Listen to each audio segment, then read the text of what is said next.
नमस्कार दोस्तों, आप सभी का स्वागत है आपके अपने चैनल इलेक्ट्रिकल फैक्टर में।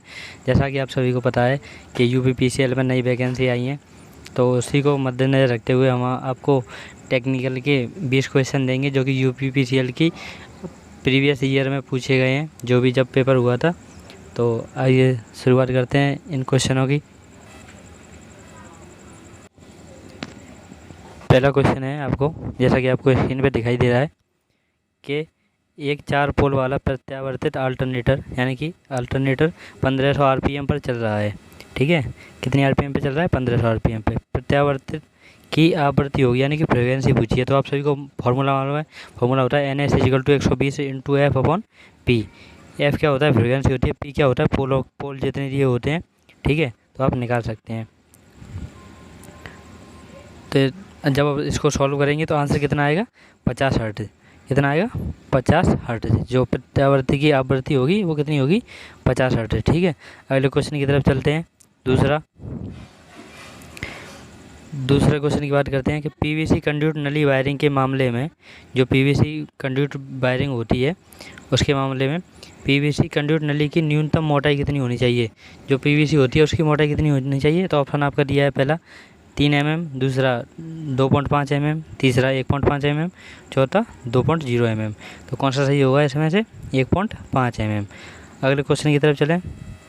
तीसरा क्वेश्चन दिया है कि सीरीज मोटर लोड करंट होता है। सीरीज मोटर में लोड करंट होता है, तो आप सभी को मालूम है। पहले ऑप्शन की बात करते हैं। ऑप्शन दिया है पहला IA = ISE, दूसरा दिया है IA - ISE, तीसरा दिया है IA + ISE, चौथा दिया है IA × ISE। तो आप सभी को मालूम है सीरीज मोटर में क्या होता है कि सीरीज मोटर में होता है आपका IL = IA = ISE। उसमें क्या होता है? तीनों एक दूसरे के क्या होते हैं?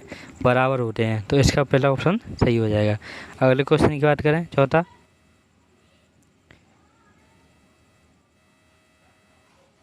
चौथा क्वेश्चन है आपका, कॉर्क स्क्रू का नियम इंगित करता है। जो कॉर्क स्क्रू रूल होता है वो क्या बताता है? तो पहला आपका ऑप्शन दिया है चुंबकीय अभिवाह घनत्व, दूसरा दिया है बल की चुंबकीय रेखा, तीसरा चुंबकीय अभिवाह, चौथा दिया है चुंबकीय क्षेत्र। तो इसमें क्या होगा कि कॉर्क स्क्रू का रूल आपको पता है कि जो स्क्रू की नोक होती है आगे, वो हमें क्या बताती है? करंट की दिशा। और जो उसके घूमने की दिशा होती है वो हमें क्या बताती है? चुंबकीय क्षेत्र की दिशा। और हम इसे यूज क्यों करते हैं? फोर्स की मैग्नेटिक लाइन को देखने के लिए। ठीक है, आगे बात करते हैं अगले क्वेश्चन की तरफ। पांचवा क्वेश्चन BIS के अनुसार किसी भी संस्थापन में अधिकतम लीकेज करंट की अनुमति होती है। अब बात करें AC में दिया है कि DC में, तो ये दिया है AC में। ठीक है, पहला क्या होता है? पूर्ण लोड होता है विद्युत धारा का 1/5000वां भाग, दूसरा ऑप्शन दिया है पूर्ण लोड विद्युत धारा का 1/3000 भाग, तीसरा दिया है पूर्ण लोड विद्युत धारा का 1/100वां भाग, या पूर्ण लोड विद्युत धारा का 1/2000वां भाग। तो आप सभी को पता है कि DC में कितना होता है? 1/2000वां भाग होता है, और AC में कितना होता है? 1/5000वां भाग। ठीक है, तो इसमें कौन सा ऑप्शन सही हो जाएगा? पहला। अगले क्वेश्चन की तरफ चलें। छठवां क्वेश्चन, फ्लैशर बल्ब का प्रयोग किया जाता है। जो फ्लैशर बल्ब होते हैं उन सब का प्रयोग कहाँ किया जाता है? तो पहला ऑप्शन दिया है कार्यालय प्रकाश व्यवस्था में, दूसरा कारखाना प्रकाश व्यवस्था में, तीसरा सिलाई की दुकान की प्रकाश व्यवस्था में, चौथा सजावटी प्रकाश व्यवस्था में। तो फ्लैशर का मतलब आप समझ रहे हैं, जो लाइट वाइट होती है उन सब की बात की जा रही है। तो इसमें ऑप्शन कौन सा हो जाएगा? चौथा सही, सजावटी प्रकाश व्यवस्था में। ठीक है, अगले क्वेश्चन की तरफ चलें। अगला क्वेश्चन है, इलेक्ट्रिक रेलवे इंजन के लिए प्रयोग की जाने वाली यूनिवर्सल मोटर होती है। इलेक्ट्रिक में जो यूनिवर्सल मोटर प्रयोग की जाती है वो कितने HP की होती है? ये सब पूछा है इसमें। तो पहला ऑप्शन दिया है 5000, 500 HP, दूसरा दिया है 1000 HP, तीसरा दिया है 2200 HP, चौथा दिया है 2000 HP। तो आप सभी को पता है कि जो इलेक्ट्रिक रेलवे में यूनिवर्सल मोटर प्रयोग की जाती है वो 2200 HP की होती है। ठीक है, कौन सा सही हो जाएगा? तीसरा। अगले क्वेश्चन की तरफ चलें। अगला क्वेश्चन है आपका 8वां, BIS के अनुसार एक लाइट सर्किट में अधिकतम लोड से अधिक नहीं होना चाहिए। BIS के रूल में मतलब बताया है कि एक सर्किट में अधिकतम लोड से अधिक नहीं होना चाहिए। ठीक है, तो इसमें कौन सा ऑप्शन है आपका? पहला दिया है 800 वाट, दूसरा 1000 वाट, तीसरा 100 वाट, चौथा 500 वाट। तो आप सभी को पता है कि कौन सा सही होगा, 800 वाट वाला। ठीक है, अगले क्वेश्चन की तरफ चलते हैं। अगला क्वेश्चन दिया है आपका 9वां, बताया है कि टैकोमीटर का प्रयोग मापने के लिए किया जाता है। आप सभी को पता है कि टैकोमीटर का प्रयोग क्यों किया जाता है। टैकोमीटर का प्रयोग हम मोटर की स्पीड को नापने के लिए करते हैं। ठीक है, पहला ऑप्शन दिया है इसमें वोल्टेज, फिर दूसरा करंट, तीसरा गति, चौथा आवृत्ति। सभी को पता है कि वोल्टेज को नापने के लिए वोल्टमीटर का प्रयोग करते हैं, करंट को नापने के लिए एम्पियर मीटर का प्रयोग करते हैं, गति को नापने के लिए टैकोमीटर का प्रयोग करते हैं, और फ्रीक्वेंसी को नापने के लिए फ्रीक्वेंसी मीटर का प्रयोग करते हैं। ठीक है, अगले क्वेश्चन की तरफ चलते हैं। 10वां क्वेश्चन है, दिया है कि दो प्रत्यावर्तित अल्टरनेटर जो होता है के तुल्यांकन के लिए मुख्य शर्तें क्या चाहिए। मतलब सिंक्रोनाइजिंग सुना होगा आप सभी ने, सिंक्रोनाइजिंग सुना होगा। सिंक्रोनाइजिंग के लिए पूछ रहा है कि मतलब क्या क्या शर्तें होती हैं। तो पहला ऑप्शन दिया है केवल गति और एक्साइटिंग वोल्टेज समान होने चाहिए। दूसरा ऑप्शन दिया है वोल्टेज, आवृत्ति और फेज अनुक्रम समान होने चाहिए। तीसरा ऑप्शन दिया है केवल आवृत्ति और भार समान होने चाहिए। चौथा ऑप्शन दिया है केवल गति और भार समान होने चाहिए। तो आप सभी को पता है कि इसमें क्या क्या सही होना चाहिए, वोल्टेज और फ्रीक्वेंसी और फेज क्रम तीनों सही होने चाहिए। तो आपका सबका ऑप्शन कौन सा सही हो जाएगा, दूसरा। ठीक है, अगले क्वेश्चन की तरफ चलते हैं। 11वां क्वेश्चन दिया है, आमतौर पर एक फेज वाली मोटर में किस प्रकार की वाइंडिंग का प्रयोग किया जाता है। पहला ऑप्शन दिया है डायमंड टाइप, दूसरा कॉन्सेंट्रिक टाइप, तीसरा बास्केट टाइप, चौथा चेन टाइप। तो इसमें से कौन सा ऑप्शन हो जाएगा आपका, कॉन्सेंट्रिक टाइप। जो एक फेज वाली सिंगल फेज मोटर होती हैं उन सब में कॉन्सेंट्रिक वाइंडिंग का प्रयोग करते हैं।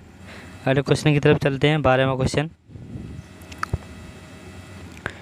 What is the relation between coil pitch and pole pitch in full pitch winding. जो फुल पिच वाइंडिंग होती है उसमें कॉइल पिच और पोल पिच में क्या संबंध है, ये पूछा है उसने।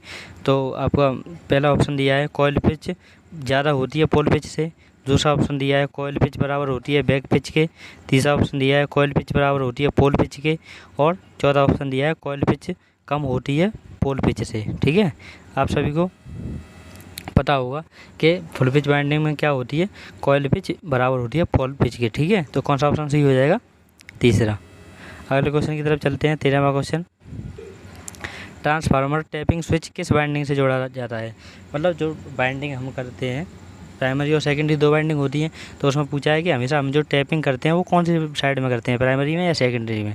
ठीक है, तो पहला ऑप्शन दिया है सीधे HT लाइन से, दूसरा दिया है द्वितीयक वाइंडिंग से, तीसरा दिया है प्राथमिक वाइंडिंग से, चौथा दिया है प्राथमिक और द्वितीयक दोनों वाइंडिंग से। तो आप सभी का आंसर कौन सा हो जाएगा, दूसरा, द्वितीयक वाइंडिंग से। क्योंकि प्राइमरी में हम हमेशा सोर्स देते हैं, मतलब करंट देते हैं और जो भी देना है, और सेकेंडरी से क्या लेते हैं, हम लोड लगाते हैं। तो जो टैपिंग करेंगे वो कौन सी वाइंडिंग में होगी, सेकेंडरी वाइंडिंग में। ऑप्शन कौन सा सही हो जाएगा, दूसरा। आगे अगले क्वेश्चन की बात करते हैं। 14वां, घरेलू उपकरणों में तापन तत्व के लिए निम्नलिखित से किस सामग्री का प्रयोग किया जाता है। मतलब घर में जो हीटिंग एलिमेंट होते हैं उनके में मतलब कौन सा मटेरियल यूज करते हैं। ठीक है, पहला ऑप्शन आपका दिया है पीतल, दूसरा नाइक्रोम होता है, तीसरा दिया है GI, चौथा दिया है तांबा। तो आप सभी को पता है कि जो घर में हम हीटिंग एलिमेंट में प्रयोग करते हैं वो क्या होता है, नाइक्रोम होता है। ठीक है, तो ऑप्शन कौन सा सही हो जाएगा, दूसरा। आइए अगले क्वेश्चन की बात करें। 15वां, गैस से भरे टंगस्टन फिलामेंट लैंप का कार्यकारी तापमान होगा।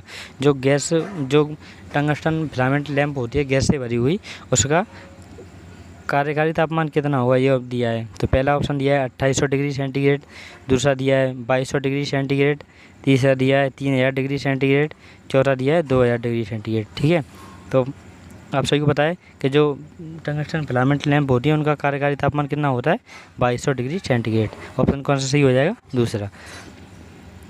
अब अगले क्वेश्चन की तरफ चलते हैं। 16वें क्वेश्चन की तरफ दिया है कि स्लिप रिंग मोटर को स्क्विरल केज प्रेरण मोटर के स्थान पर वरीयता दी जाती है जहाँ की आवश्यकता होती है। आप सभी को पता है कि स्लिप रिंग मतलब जहाँ पहले से स्क्विरल केज मोटर लगी हो, वहाँ अगर हमें मतलब स्लिप रिंग की ज़रूरत पड़ रही है तो क्या होगा, हमेशा जब हमें हाई स्टार्टिंग टॉर्क चाहिए,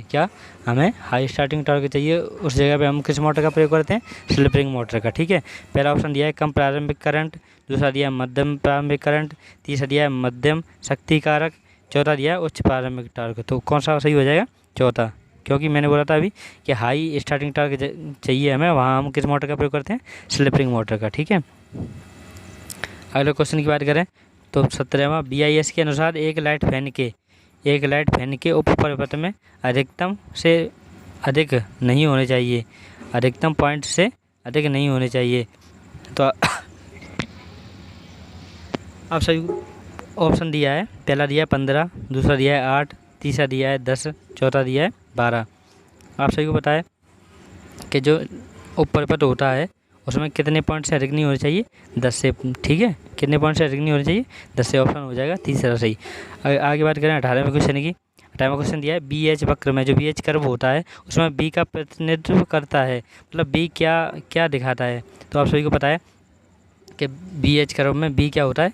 चुंबकीय क्षेत्र होता है। पहला ऑप्शन दिया है चुंबकीय क्षेत्र, तो क्या, और दूसरा दिया है चुंबकीय अवयवा, तीसरा दिया है चुंबकीय अवयवा घनत्व, चौथा दिया है प्रतिष्ठ है। तो बी क्या दिखाता है? बी दिखाता है आपका चुंबकीय क्षेत्र। एच होता है हिस्टेरिस। ठीक है, ऑप्शन कौन सा सही हो जाएगा? पहला। अगले क्वेश्चन की तरफ चलें। अगला क्वेश्चन है 19वां, दिया है आपका कि निम्नलिखित में से किस मोटर का प्रयोग छत के पंखे में किया जाता है? तो छत का जो पंखा होता है उसमें कौन सी मोटर का प्रयोग किया जाता है? तो आप सभी को पता है शेडेड पोल, पहला ऑप्शन दिया है, दूसरा दिया है सीरीज, तीसरा दिया है स्टाई कैपेसिटर, चौथा दिया है यूनिवर्सल मोटर। अब सभी को पता है शेडेड पोल मोटर होती है उसका प्रयोग घड़ी बड़ी या खिलौने विलौने में किया जाता है। सीरीज मोटर का प्रयोग कहाँ किया जाता है? जहाँ हमें हाई स्टार्टिंग टॉर्क चाहिए। ठीक है, और तीसरी होती है आपकी स्थायी कैपेसिटर। पंखे पता है आप सभी को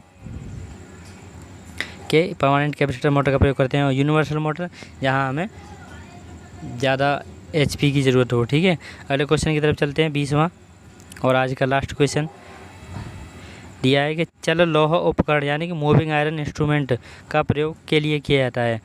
आप सभी बताएं कि मूविंग आयरन होते हैं, पहले ऑप्शन की बात करें, पहले ऑप्शन दिया है केवल DC आपूर्ति के लिए, दूसरा दिया है AC और DC दोनों आपूर्ति के लिए, तीसरा दिया है केवल AC आपूर्ति के लिए, चौथा दिया है स्पंद मान आपूर्ति के लिए। तो आप सभी को पता है कि मूविंग आयरन इंस्ट्रूमेंट होते हैं उनका प्रयोग AC और DC दोनों के लिए किया जाता है, और जो मूविंग कॉयल होते हैं, जो मूविंग कॉयल इंस्ट्रूमेंट होते हैं उनका प्रयोग केवल DC को नापने के लिए किया जाता है।